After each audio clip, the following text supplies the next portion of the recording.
E aí, galerinha, show? Aqui é Prof. Bergoglio, o cowboy da matemática, aquele que possui a comitiva mais estourada do mundo estudantil. Se você quiser fazer parte dessa comitiva, entre em contato com o Prof. Bergoglio, ou aqui, através do meu WhatsApp, ou então, minha galerinha, aqui, através do direct do meu Instagram. Estarei aqui esperando vocês. E aproveite agora para ver nossa próxima aula. Se liga, é top! O que é o sistema cartesiano ortogonal? São esses dois eixos que vocês têm. O eixo x, y, que é o vertical. Deixa eu só mudar aqui a caneta para poder ficar um negocinho mais... a escrita melhor.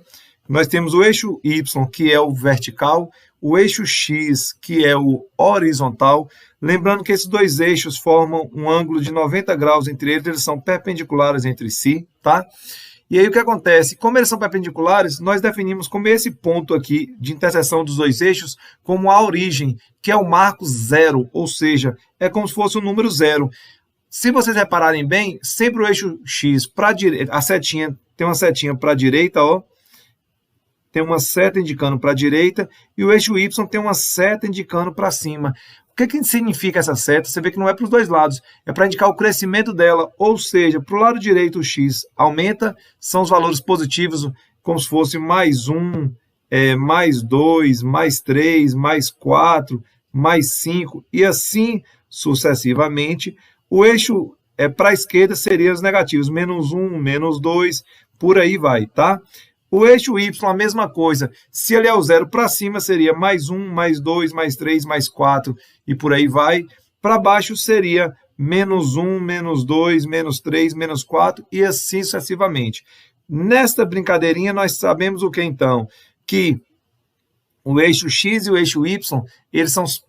o x é positivo para a direita e negativo para a esquerda. O eixo y é positivo para cima e negativo para baixo. Quando nós traçamos os dois eixos, nós temos 4 quadrantes, dividimos em 4 regiões. Essa região aqui, ó, toda, é que nós chamamos de quadrante. Nós temos essa região da esquerda, deixa eu tirar aqui, essa região da esquerda todinha aqui, ó, que seria outro quadrante. Teríamos o de baixo, que teríamos outro quadrante, e o de baixo da direita também, que seria outro quadrante. Para ninguém diferenciar o marco, a posição, o que nós falamos? Que nesse lugar aqui, ó, esse quadrante que nós chamamos de primeiro, esse de segundo, esse de terceiro, esse de quarto. Sempre fazendo um ciclo, girando no sentido anti-horário, tá? Para poder nós termos as marcações padrões em qualquer lugar nos 4 cantos do mundo. Lembrando que o quadrante não é o eixo, é a região separada, limitada pelo eixo, ou seja, para pertencer ao primeiro quadrante, o x é positivo e o y também é positivo. Os dois têm que ser maiores que zero. No segundo quadrante, o y é positivo e o x tem que ser o quê? Negativo. No terceiro quadrante, o x é negativo e o y também é negativo. E no quarto quadrante, os dois, o x é positivo e o y tem que ser o quê? Negativo. Aí alguém me pergunta, Prof. Bergoglio, e aqui um pontinho aqui em cima do eixo x, ele é o quê? Ele vai estar no segundo quadrante ou no terceiro quadrante? Lembra que um corpo não pode estar em 2 lugares ao mesmo tempo, a não ser no filme Um Amor para Recordar. Quem já assistiu vai me entender. Mas... quando o ponto está em cima do eixo, ele não está em quadrante nenhum, ele está em cima do eixo. Aí você vai falar o quê? Que ele está em cima do eixo das abscissas. Porque o que é o eixo das abscissas? O eixo das abscissas é o eixo do x, tá? E se ele estivesse aqui em cima desse eixo de cá, ele estaria no terceiro quadrante ou no quarto? Em nenhum dos dois. Ele estaria em cima do eixo das ordenadas, ou seja, em cima do eixo y. Outra coisinha que nós temos também que se lembrar do plano cartesiano. Essas duas retazinhas verdes, essa reta crescente aqui, ó, que está subindo, nós chamamos de primeira bissetriz. E a que está descendo, nós chamamos de segunda bissetriz. Mas, ou seja, a primeira bissetriz passa nos quadrantes 1 e 3, e a segunda passa nos quadrantes 2 e 4. Aí você fala, Bergoglio, mas o que é bissetriz? Bissetriz é o quê? É uma reta que corta um ângulo ao meio. Se ela corta um ângulo ao meio, ó, se por acaso esse pontinho aqui, ó, for 4, isso quer dizer que esse pontinho aqui também é 4.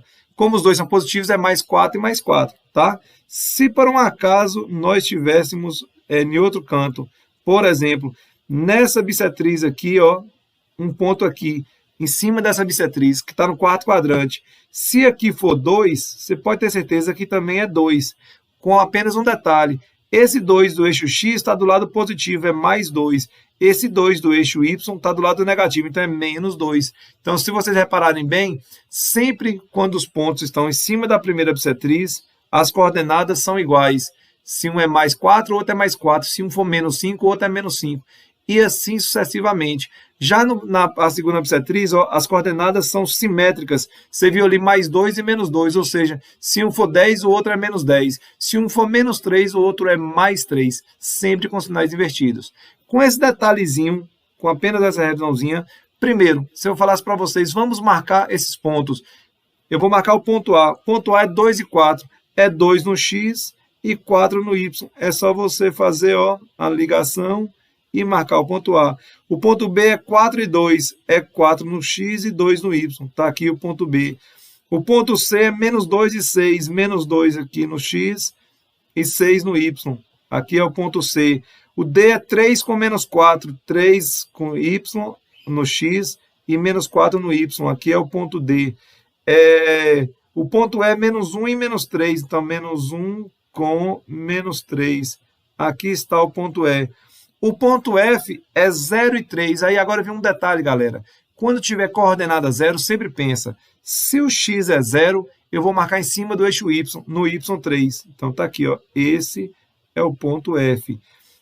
O outro o ponto G é menos 3 e 0. O 0 é o valor de Y, então eu vou marcar em cima do eixo X. No X, menos 3, então está aqui o ponto G. E por último, o ponto H00, que é a nossa o quê? Origem. Está aí a nossa representação dos pontos em qualquer lugar. Lembra que, para que serve um dos motivos para a gente ter que lembrar como é que marca pau ordenado. Você marcando o pau ordenado ali, ele pode dar vários coordenados para você ligar e formar uma figura plana. E da figura plana ele perguntar que tipo de figura plana que é, calcular a área, calcular o perímetro. O que ele pedir para calcular, com as geometrias a gente vai calcular. Tá joia? Meninas, alguma pergunta aí nessa primeira parte?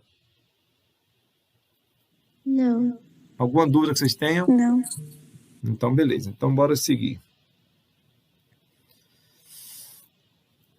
Veja bem, uma questão que caiu no... uma questão só para mostrar para vocês duas, como que misericórdia, embolei aqui. Uma questão que cai, por exemplo, assim, de par ordenado, só para você ter ideia. Ele deu ali 3 pares ordenados e perguntou qual das 4 letras que era. Então, por exemplo, se você montasse aqui o plano cartesiano, ó, aqui é x, y e aqui é x. Só para vocês entenderem. O ponto M é menos 2 e 3. Menos 2, opa, ó, já estava errando, tá vendo? Menos 2 no x e 3 no y. Então, o ponto M é aqui em cima. O ponto N é 0 e menos 1. Se 0 está em cima do eixo x, então eu vou marcar no eixo y. Então, aqui é menos 1, ó. O ponto N é esse. Aqui o P é 2 e 0. Se 0 é Y, então o 2 vai marcar no X, no X2. Está aqui o ponto P. Então você vai fazer só o quê? Ligar os 3, ó, o que eu acabei de falar, tá vendo? Aí você vai olhar qual dessas figuras que é. Aqui eu estou vendo na cara que é a letra A.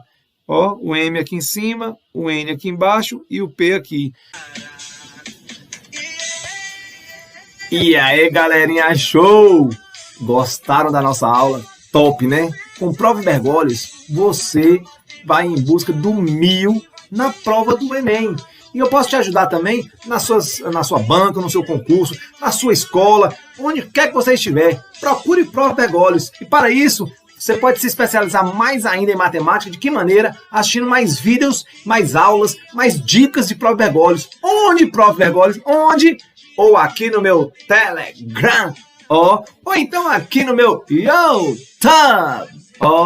Mas ao entrar no meu YouTube, não se esqueçam, inscrevam no canal do Prova Bergoglio e ative o sininho, galera, os sininhos, para que toda vez que tiver vídeo novo, você possa ser avisado onde quer que você esteja. Então, está interessado nas aulas de Prova Bergoglio?